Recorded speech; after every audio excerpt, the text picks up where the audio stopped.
8장 논변의 기술에 대하여인데요. 1022페이지부터입니다.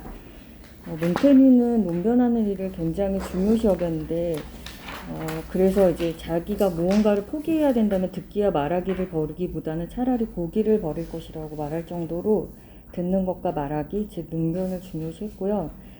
논변의 기술로는 1025페이지 중간쯤에 보면 이제 보통 사람들은 반대에 부닥치면 정당한가를 못 보고 순간을 벗어날 어떻게 벗어날까를 이제 생각하고 팔을 내밀기보다 발톱을 내미는데 우리는 청각을 더 강화해야 하고 예의를 차리는 물러빠진 음성을 경계해야 한다고 말합니다. 그래서 몽테뉴 자신은 억세고 힘찬 사귐을 자랑 삼는 의정을 좋아한다고도 말했습니다. 그리고 몽테뉴가 제시한 논변의 기술로는 사실을 보려는 노력을 하라고 하면서 1031페이지의 셋째 줄에 보면은 내가 사물들을 사실보다 다르게 판단하는 것은 아닐까, 자신의 참을성 없음을 한탄한다고 얘기했고, 또 누구나 자기 반기는 구수하다라는 에라스무스의 말을 인용하기도 했습니다. 그리고 우리 속에 더 분명해 보이는 결함을 다른 사람들 속에서 보면서 미워하고 뻔뻔스럽고 부끄러움이 없는 행동을 한다고 지적하기도 했습니다. 그리고 또 뒤쪽에 보시면 자기 작품에는 애정이 섞여 있어서 자신의 그 잘못된 점을 잘 식별할 수 없다고도 얘기를 했습니다. 그래서 몽테뉴는 논변을 못하는 사람들을 이제 지적하는 것 같지만 결국 인간이 얼마나 나약한지를 말해주고 있는데요. 1038페이지에 베르길리우스의 이제 시를 인용하면서 심령의 모양은 변하고 이땐 뭐 이 생각하고 구름이 밀고 가면 또 다른 생각을 품게 된다 하면서 이제 중심이 자꾸 흔들리게 되는 것들을 이제 얘기를 하기도 했습니다. 논변을 좋아하는 몽테뉴는 나름의 논변의 질서가 있었는데 논변에 훈련이 안 된 어리석은 자와의 논변은 하지 않았고 또 너무 고압적으로 나오는 자와는 인연을 끊는다고도 얘기를 했습니다. 그리고 바보의 논변은 때를 쓴다라고 표현할 정도로 듣는 것, 대화하는 것에 어설픈 자를 지극히 싫어했던 것을 알 수 있습니다. 그리고 1049페이지 허영에 대하여라는 부분인데 시작부터 이제 결론 아닌 결론부터 말을 하고 있습니다. 허영에 대해서 이렇게 쓸데없이 써나가는 것처럼 허영된 노릇은 없을 것이다. 사리를 아는 사람들은 하나님께서 그렇게도 거룩하게 밝혀주신 바를 조심스레 끊임없이 명상해 보아야 할 일이다. 라고 말하는데 아무래도 이제 인간의 본성이 허영심을 갖고 있다는 전제를 깔고 이제 시작을 하는 부분인 것 같습니다.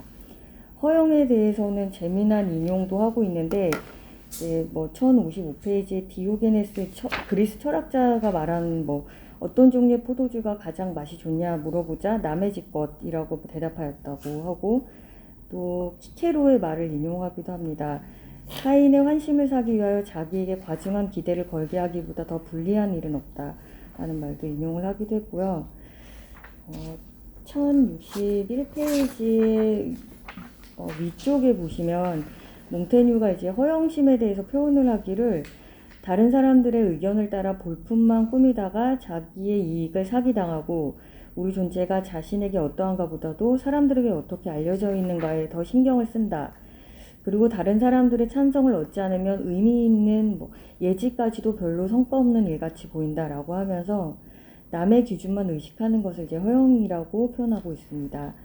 허영을 이제 깨치는 방법으로 우리는 걸핏하면 현재의 조건에 불만을 갖게 되는데 나는 민주국가에서 소수의 지배를 바란다거나 군주국가에서 다른 종류의 정치를 바라는 것은 어리석인 악덕이라고 본다라고 말을 했고 또 그 피브라크의 시를 인용한 부분이 있는데요. 1063페이지에 보시면 지금 그대가 보는 대로의 나라를 사랑하라. 왕국이거든 왕위를 사랑하고 과두정치거나 사회공동체이거든 역시 그것을 사랑하라. 신은 그대를 그곳에서 출생케 하였다라는 부분을 이제 인용을 했습니다. 이 부분은 아무래도 이제 분에 넘치는 생각이나 불만을 갖고 있는 그런 부분들이 이제 허영을 키운다고 생각을 한 것 같습니다. 몽테뉴는 이제 여행을 많이 강조했다고 하는데요. 이 장에서도 여행에 대한 이야기가 많이 나옵니다.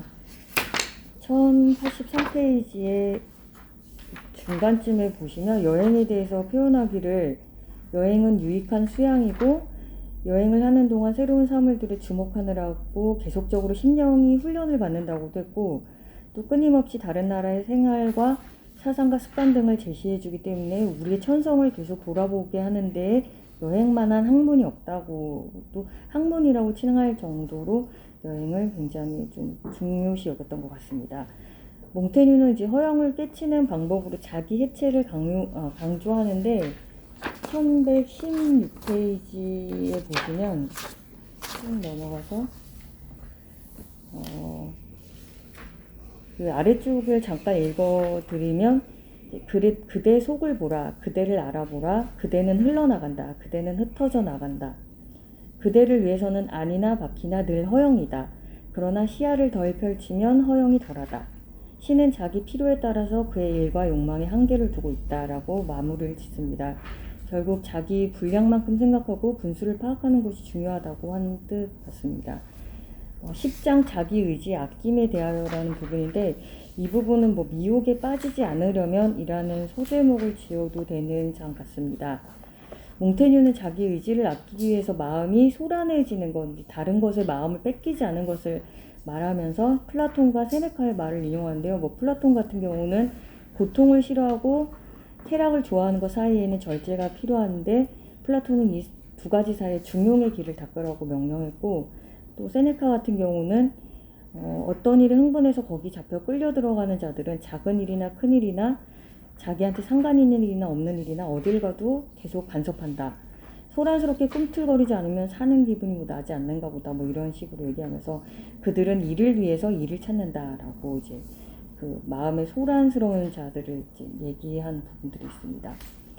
그리고 1023페이지에 보시면 이제 불안과 초조에 대해서도 이야기를 하고 있는데, 분노와 초조에 대해서 얘기하고 있는데, 분노는 마음을 혼란시키고 그 자체로 피로하게 만들고 그 열기가 힘을 마비시키고 소모시켜버린다고 말했고, 쿠르티우스의 말을 인용하면서 초조는 시간을 늦춘다고 말했고, 또 세네카는 이제 조급함은 다리를 걸려서 넘어지게 한다.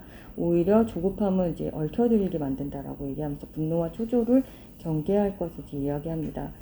몽테뉴는 각 장마다 자기 고백을 하게 되는데, 습관이 곧 인품임을 강조한 부분이 있습니다. 1025페이지 중간에 보면은 습관은 제2의 천성이고 그만큼 강력한데, 자기의 삶도 이제 축소시키고 그 습관을 이렇게 줄여놓는다면 차라리 죽는 편이 나을 것이다 라고 얘기하고 있는데, 아마 자기 자신의 습관 또한도 자랑할 만한 것이 아니었음을 말하는 부분인 것 같습니다. 계속해서 자기 의지를 아끼기 위해서 어떻게 해야 하냐 하면서 1134페이지에 한 셋째 줄 정도를 잠깐 읽어드리면, 그 출발점에서 멈추지 않는 자는 그 진행을 정지시킬 마음이 없는 것이다. 그래서 문제의 출발점에 서야 된다는 말을 하는데요. 처음을 잘 처리하지 못한 자는 끝 처리도 못할 것이다. 흔들리는 것을 떠받치지 못하는 자는 쓰러지는 것을 막아내지 못한다라고 말을 합니다. 그래서 결국엔 시작이 반이라는 의미인 것 같고, 그만큼 시작하려는 결단을 갖는 것이 중요함을 말하는 것 같습니다. 이 장에서도 이제 허영에 대한 부분을 다시 언급한 부분이 있는데, 드러난 것은 이미 절반을 할인한 것이다 라고 얘기해서, 이제 선한 행동도 그 선을 이루기 위함이 아니라 명성을 위해서 선을 행한 것이 아닌가를 본인도 끊임없이 의심을 한다고도 했고요. 그리고 1042페이지는 좀 재밌는 표현이 나오는데, 한 6, 7째 줄 키케로의 말을 인용하면서, 키케로가 한 말 중에 나는 세상 사람들의 이목에 신경 쓰지 않고 성취된 행적이 훨씬 더 찬양할 만하다라고 본다.